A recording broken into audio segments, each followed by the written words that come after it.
Hush! Hop, boop, hop. That's one of my favorite throws in wrestling and in judo that to me perfectly symbolizes the principles of judo. Okuri Ashi Barai. Let's check it out. Okuri Ashi Barai. Hop. Boom. So it's a variation of the Ashi Barai where I, instead of trying to make him step forward and then sweeping the foot, I try to get him to shuffle, and when he shuffles I sweep one foot against the other foot to make him fall. And I usually will do that kind of step to make him pop poop. You see, left foot steps forward quite a lot when I pull here, and then the right foot follows, and then he's making that little hop, which we call a shuffle, and that will be the perfect moment to sweep. And Ashi Barai is a perfect embodiment of the judo principle, because it's downright impossible to save a throw just with force or speed. It just needs timing, perfect timing. And when the timing is perfect, he's just falling like a bag of rice. And so we try to practice the timing by looking at the foot and hop, ho, hop, and then just ho, hop, and make him fall. The sweep itself, so you step back, make him step, and then I'm sweeping. The sweeping motion is almost straight leg, and turn your foot to a hand or to a sweep if you so will, and sweep very low across the mat, across the floor. Hop, hop, hop, hop. Sideways, up and forward, and use your hip as well. Okay?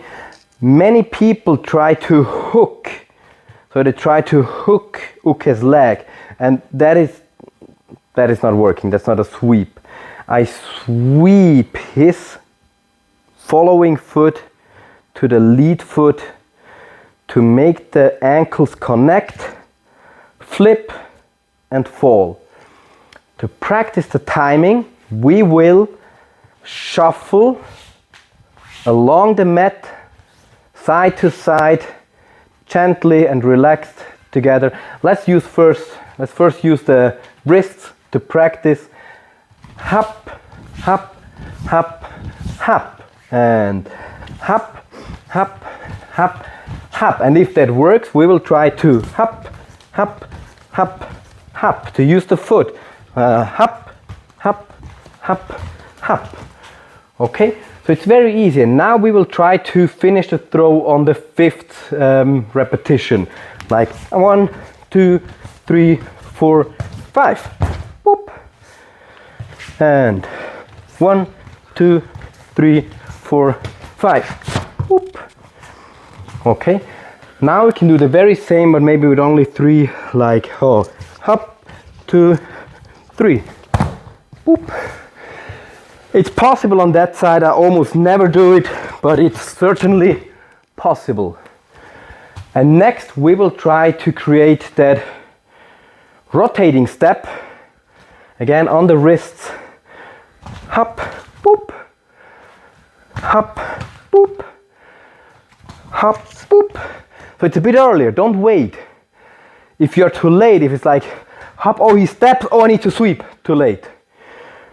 When the foot starts, okay, so it's instead of your normal step. It cannot be I step, then I sweep. It's step, step, and the next, instead of stepping, I sweep. And same with the rotation. Instead of stepping, I sweep. Oh, sorry. So we can practice it again and hop, boop, to make him fall. Neck, the hand is on his neck, elbow in, head on the side, triceps control.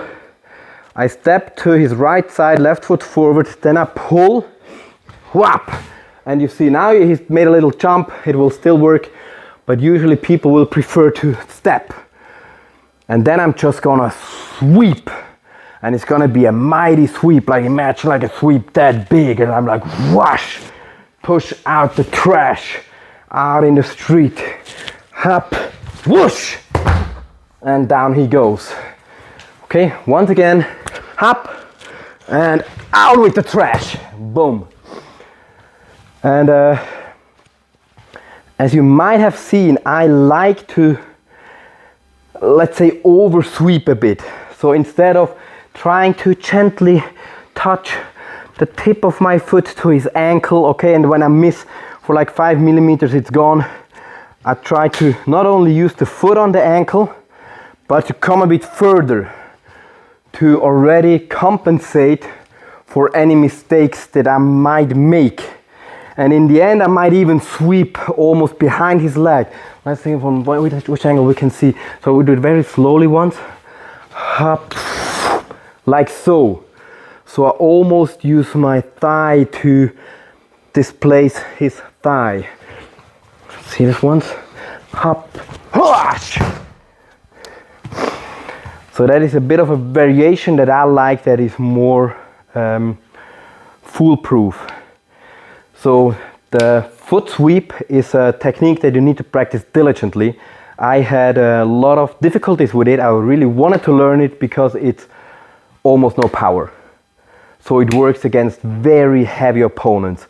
Against people that would be too heavy for me to lift, I can just sweep their leg, boom, boom. And especially if you know a bit about my strategy, and I've seen my strategy videos, you know that I order all my techniques based upon 3 points of view. What is the effect, what is the cost, and what is the risk? And the effect of any throw is the same, improvement of position. I make him fall, I get top position. So it doesn't matter if it's a sweep or an uchimara, high or low, whatever, it doesn't matter. The impact on the mat will not matter in a fight. If he's a trained opponent, he's got great ukemi, it doesn't matter. He's falling, he's on the floor, impact doesn't matter. But what matters is he's down and I'm up. Okay, so effects are always the same. The cost of a technique is how much energy and how much time I expend to do it. And so that technique is very quick, so very little time expenditure and very little energy expenditure, so I can spam it. Like a lot of techniques use a lot of strength, especially throws. A double leg takedown takes a considerable amount of time and a considerable amount of energy. You cannot spam a double leg takedown 100 times in the same fight. You will completely exhaust yourself. But I can spam that foot sweep. And the third is the risk. So what's the percentage of failure, and when it fails, what will happen? And most other throws are kind of high commitment throws. You really need to commit to a double leg, okay? And so I really need to, I'm going down and I grab the leg. It's high commitment. I cannot go a bit for a double leg. It's high commitment. And when it fails, I have to pay a steep price. So maybe I'm like on my knees and down and he can attack me. And with many other throws as well. So if I try to go for seonagi and then he's on my back, right? Okay, that's a steep price to pay for a failure of a throw. But a foot sweep is just like, boop, didn't work. Didn't matter. So I can just try it again. Oh, okay, I'll try again. Oh, okay, try again. Oh, okay, doesn't matter. Oh, almost worked. Huh? Oh, this time it worked. So I can just try it time and time and time and time again. And it will very rarely be a negative occurrence to me, because most likely it will set up another throw and force him to defend the throw, force him to rebalance. And I want to step him and start staggering and start stumbling around like a drunkard and ultimately fall.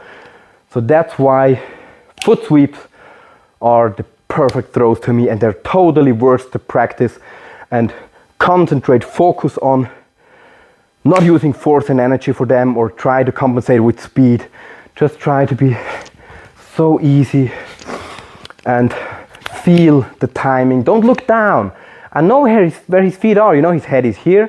That means the feet are somewhere around here, not here or here, they are there. Okay, so I can just, without looking, know it's there, huh? And if it moves or not, doesn't matter. Okay, I just practice the feeling for it. And that's how you do the Okuri Ashi Barai. Let's do it one more time. Hop, boom, bam. Okay, what's this? Okuri Ashi Barai, wham! You see, it's one of my all-time favorites, and I hope you see it very much the same. It's one of the most beautiful throws. Okay, it's not a high amplitude throw, it's not that flashy big throw, but strategically, it's one of the best throws in existence, and I really hope you implement it into your game, into your strategy, and just start to sweep the leg. See you next time.